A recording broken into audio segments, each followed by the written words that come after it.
The macrocosmos operates as a high-density, high-velocity environment.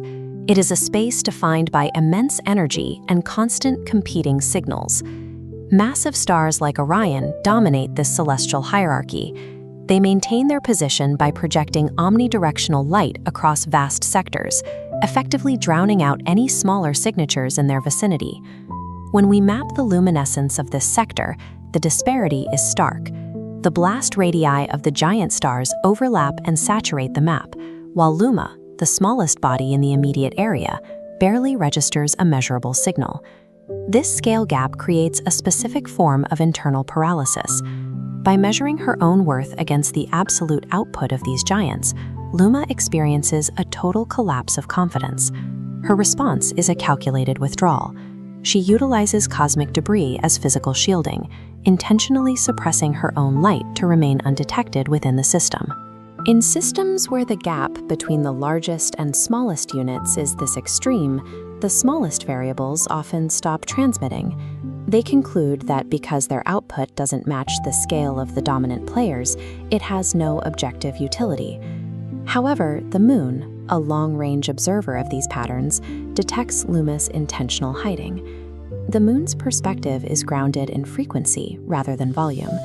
It posits that a star's function isn't to compete for total brightness, but simply to fulfill its role as a source of light. Luma remains unconvinced.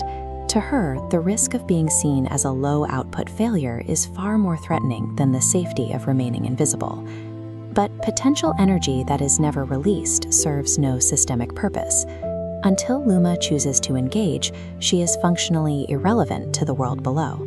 On the surface of the Earth, the scale changes entirely. In this isolated village, a girl named Mia relies on the nightly arrival of starlight as a primary source of comfort. That routine is suddenly interrupted by a local environmental shift. A dense, high-altitude cloud cover moves across the sky, creating a physical barrier between the Earth and the stars. This diagram shows the physics of the blockade. The giant stars produce high-volume, wide-spectrum light, but that very breadth becomes a disadvantage here. Their light hits the dense moisture of the clouds and scatters, failing to maintain enough focus to penetrate to the surface. However, the cloud cover is not a solid wall. It is porous. If we zoom in, we can find microscopic gaps, narrow, linear paths that lead directly to the ground. Mia, standing in the total darkness of the village, voices a specific, targeted request. She isn't looking for a sun, she just needs one single point of light. This highlights a critical systemic reality. When broad, high-power solutions are neutralized by interference, the only viable solution is a highly localized, precise intervention. Mia's request acts as a signal, traveling from the isolated microenvironment on Earth up to Luma's position in the void. Luma is forced to run the numbers. She has to decide if the risk of exposure is outweighed by the fact that there is now a specific demand for exactly what she provides. She chooses to engage. It isn't a massive flare. It's a single golden spark, struggling to sustain itself against the deep vacuum of space. Because Luma's light is so small and concentrated, it does what the giant stars couldn't. It threads through the microscopic atmospheric gap, bypassing the interference that scattered the larger light sources. The connection is made. Mia sees the light from the village floor, and Luma, for the first time, registers the impact of her own output. This proves that the utility of a signal isn't found in its total wattage. It's found in its ability to reach the target when the rest of the system is blocked. With the connection established, Luma's output stabilizes. She moves from a hesitant flicker to a steady, confident glow that remains visible night after night. Even the giant stars in the macro environment take notice.